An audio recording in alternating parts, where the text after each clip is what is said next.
एक बार भोले बाबा का नारा लगाएंगे ना जोरते, क्यों? हर हर हर हर बोलो भोले बाबा की।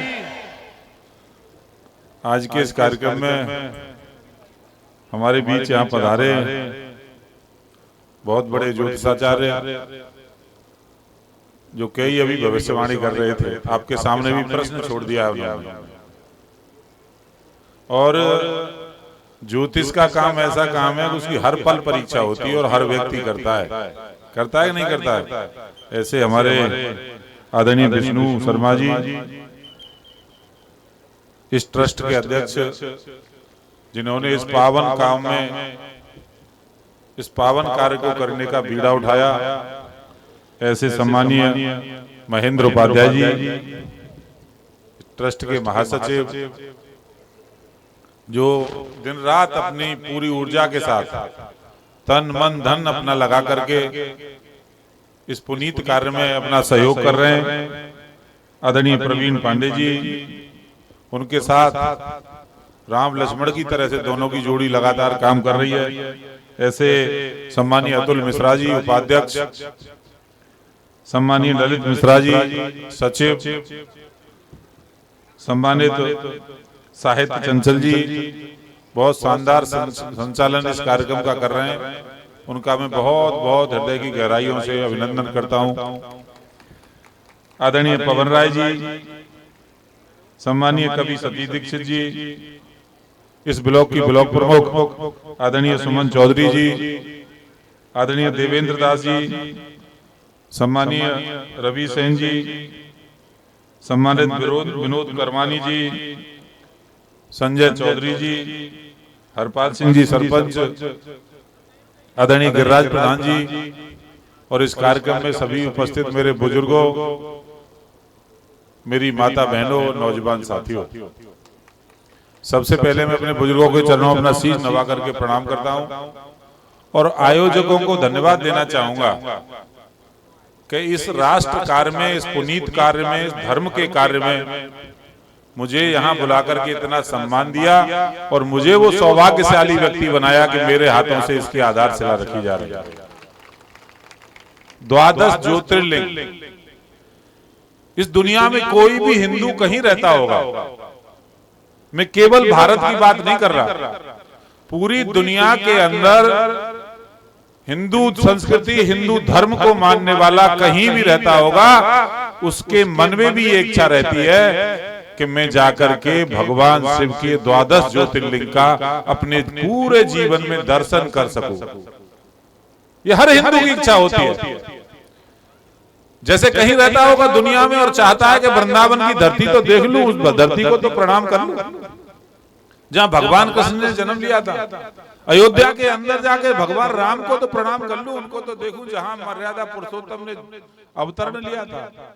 उसी तरह से 12 ज्योतिर्लिंग पूरे देश के अंदर अलग अलग जगह पे हैं, बहुत जगह पे मुझे भी जाने का मौका मिला है और ऐसे कई कठिन जगहों पर भी है। अभी आप केदारनाथ जाओगे तो सांस लेने में दिक्कत होती है, ऑक्सीजन की कमी।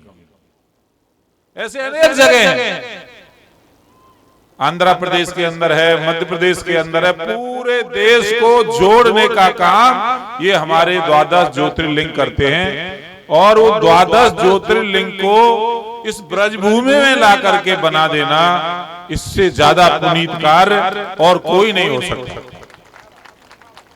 ये तो भगवान कृष्ण की भूमि है, ये तो पवित्र भूमि है, ये तो पूजनीय भूमि है और उस भूमि में आपने ये कल्पना की कि यहाँ 12 ज्योतिर्लिंग का निर्माण करेंगे और निर्माण भी ऐसा करेंगे भारत माता का नक्शा बना करके, पूरे नक्शे पर जहां वो 12 ज्योतिर्लिंग स्थित है वहीं बनाएंगे। तो आप कल्पना करिए जब ये बन जाएगा कितना विहंगम दृश्य होगा, कितना सुंदर सीन होगा वो। तो मैं इनकी सोच को भी प्रणाम करता हूं, बार बार यही कहूंगा कि आपको धन्यवाद इसलिए भी दूंगा, ब्रजभूमि में भी मेरी विधानसभा को आप लोगों ने चुना, इसके लिए मैं कोटि कोटि आप लोगों को प्रणाम करता हूं। और मेरी विधानसभा में भी मेरे गांव को चुन लिया, मेरे क्षेत्र को चुना। ये भी मैं तो इनके पास गया नहीं था, ना किसी ने कहा था। ये तो सब देवीय कृपा हो रही है, भोले बाबा की इच्छा पूरी हो रही है। भोले बाबा ने इनके दिमाग में ये बात डाली कि जाइए, जहां से ब्रज 84 कोस की परिक्रमा निकलती है, पूरे देश भर से लोग आते हैं, पूरी दुनिया से लोग आते हैं और पैदल नंगे पैर अपनी परिक्रमा करते रहते हैं। वहां जाकर के ऐसा एक संस्थान बनाइए, ऐसा एक पवित्र स्थल बनाइए, ऐसा एक भगवान का स्थल बनाइए, जहां लोग आकर के अपने आप भाव विवल हो जाएं और आप सबको धन्यवाद दें और परमपिता परमात्मा से ये विनती करें कि इस स्थान को बनाने वाले जुग जुग जिएं और लगातार तरक्की करें। ये कोई सामान्य काम नहीं है। लगता है कई लोगों को मंदिर का निर्माण हो रहा है, कई बार हमारे मन में भी आती है मंदिर बनना है, बड़े हल्के में हम लोग देते हैं, पर जो बनाने वाला होता है ना, उसको पूछिए, एक एक ईंट की व्यवस्था करना, जमीन की व्यवस्था करना, कैसे इस पूरे परिसर को ये डेवलप करेंगे, ये तो करने वाला ही जानता है। जीवन लगाना पड़ता है, अपना सर्वस्व उस पर न्यौछावर करना पड़ता है, तब जाकर के कोई प्रतिष्ठान और कोई धार्मिक स्थल बनकर के तैयार होता है। मैं बार बार इन लोगों को धन्यवाद इसलिए भी दे रहा हूँ। हमारे संचालक महोदय रास्ते की बात कर रहे थे, आप रास्ते की तो बात छोड़ो, ये सब काम करना तो मेरी जिम्मेदारी है। आज धूल उड़ रही थी, आज आपने उसको कवर करके सुंदर बनाया है। अगली बार जब आऊंगा तो धूल का एक कण यहाँ नहीं होगा, चमचमाती हुई रोड होगी। और उसकी बात छोड़ दो, आपको जो आवश्यकता पड़े, ये मेरी जिम्मेदारी है। मैं इस विधानसभा का प्रमुख हूं, मुझे यहाँ सब जनता जनार्दन बैठी हुई है, इन्होंने जिम्मेदारी दी है कि मैं अपने क्षेत्र में अच्छे काम करूं, अपने क्षेत्र का विकास करूं।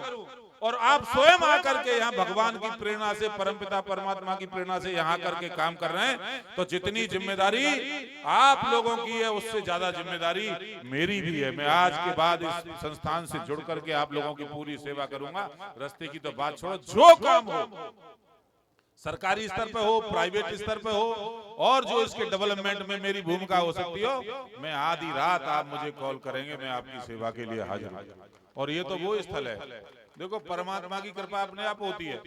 प्रमुख जी का तो कोई आने का कार्यक्रम यहाँ था नहीं, वो तो क्षेत्र पंचायत की बैठक थी, तो उन बैठक में उनको जाना था नौझील। मैंने कहा भगवान शंकर के मंदिर का निर्माण हो रहा है, इस पुनीत कार्य में